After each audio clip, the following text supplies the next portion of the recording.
Hello, Professor B back again. We've got a new episode, and today we're on the case of the dangling and missing modifier. So for Sherlock Holmesing, you can see I've got my magnifying glass here. Let's see if we can find those dangling and missing modifiers and figure out where to place them. The game's afoot, and away we go. Hello. Oh, now where did I put that? Oh, here it is. Good thing I found it, because today we're talking about misplaced or dangling modifiers, much like I did with this slide deck for a second. But we're back on track, and that's a good thing. So let's jump in. Dangling or misplaced modifiers. Well, what is a modifier? One, it is something that describes or modifies another word or phrase or piece of our language that we're talking about. It can be a word, it can be a phrase, and it can be a clause. Okay?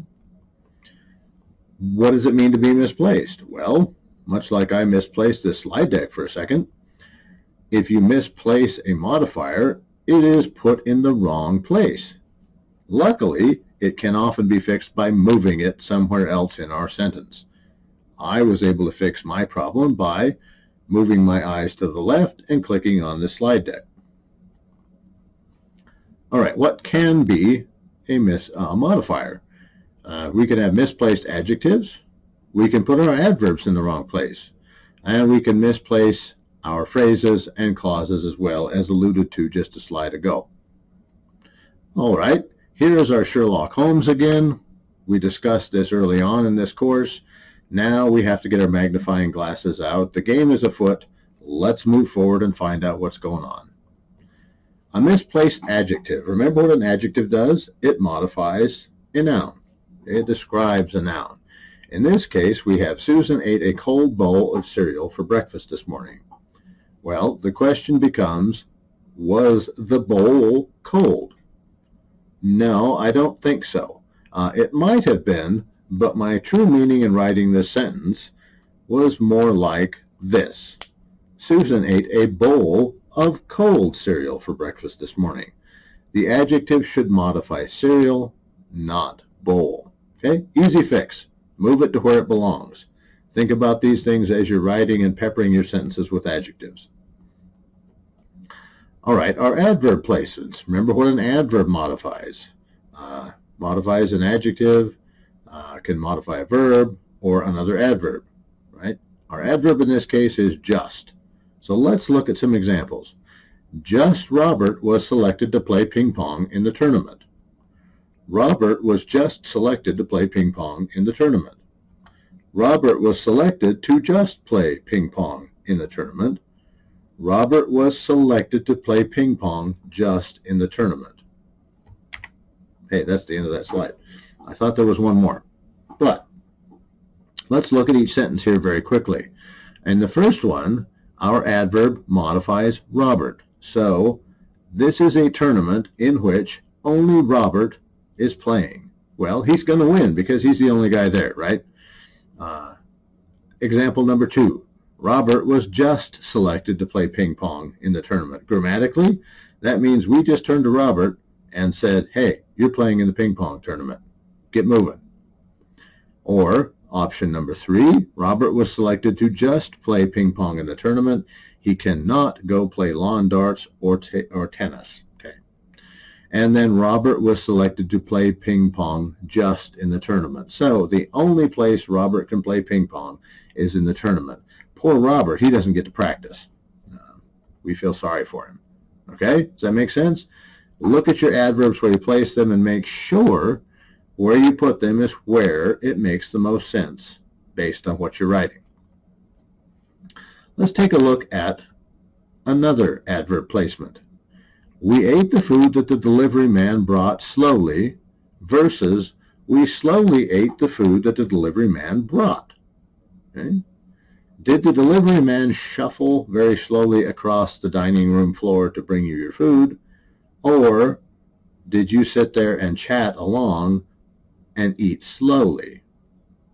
Okay. My guess would be the delivery man brought the food out quickly because he wanted it to be hot so you would enjoy it more. This is our key. Okay? Our helpful hint at the bottom there. Watch out when you're using words like only, just, nearly, merely, and almost. Okay? Make sure they make sense where you place them. Okay? Let's look at a couple of misplaced phrases. The dealer sold the new Dodge to the buyer with leather seats, and the farmhand saw a fence behind the house made of barbed wire. What doesn't make sense about either of these sentences?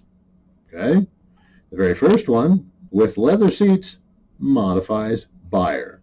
So that means that you as the buyer that walks in, your seat is leather.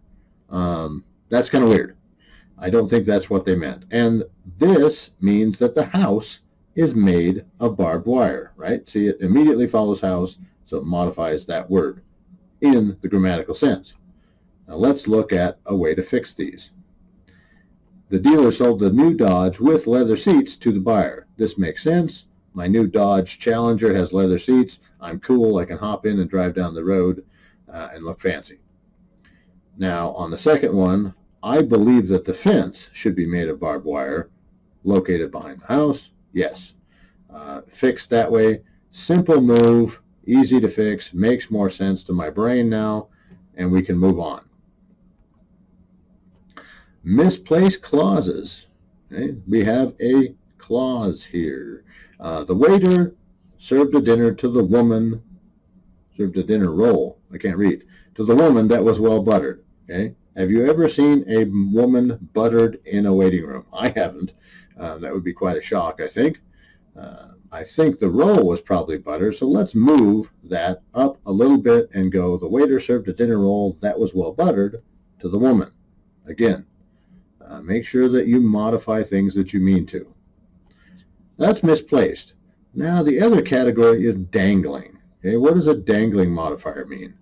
Well, in this case, we're not really sure that logically it makes sense where it's placed. Much like misplaced, moving it to a different place in the sentence, in this case, does not always fix it. And generally, if you have something dangling, it occurs early on in our sentence. So let's take a look at a couple examples. When we want to fix it, we have two methods of doing it. One, we can leave the modifier alone and change the rest of the sentence to make it make sense. Or we can change the dangling modifier to subordinate it. Let's see what we've got here. Looking toward the west, a funnel-shaped cloud stirred up dust, and when 9 years old, my mother enrolled in nursing school. Well, we may understand this as part of a conversation. It would make sense to us. When we put it in writing, there's a couple problems with these sentences.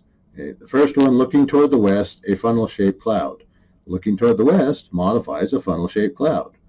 Can a funnel-shaped cloud look? No. Here, my mother, when she was 9 years old, enrolled in nursing school. Well, that would be absolutely fantastic if she was one of those savants that was just extremely intelligent, but I doubt that's the case. Let's try to fix these. We'll use a method here where we modify the sentence. Looking toward the west, I saw. We added a subject and verb here. So now I can look toward the west. The sentence makes sense. And here we modify our subordinate clause to add words to make it make sense. When I was 9 years old, my mother enrolled in nursing school. We fixed both fairly easily, and now we have no more dangling modifiers in these two sentences. Pretty easy. Watch what you're doing as you're writing.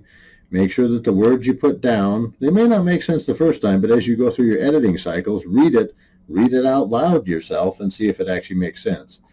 Can what you said is going to do something actually do that something? Okay. This brings us to the end of the slide deck. Parting is such sweet sorrow. Stay tuned for some closing comments from me and my amazing wittiness. Professor B out. Well, how about that? It turns out that word placement matters. And we also learned that there are many different ways we can modify things. And did anybody get out their magnifying glass? Maybe you did, maybe you didn't. Hopefully those tips and tricks help you. Make sure to roll them into your toolbox and pay attention to how you write from now on. Make sure that your bowl is not cold, but your cereal is. Professor B out. Stay tuned for the next episode.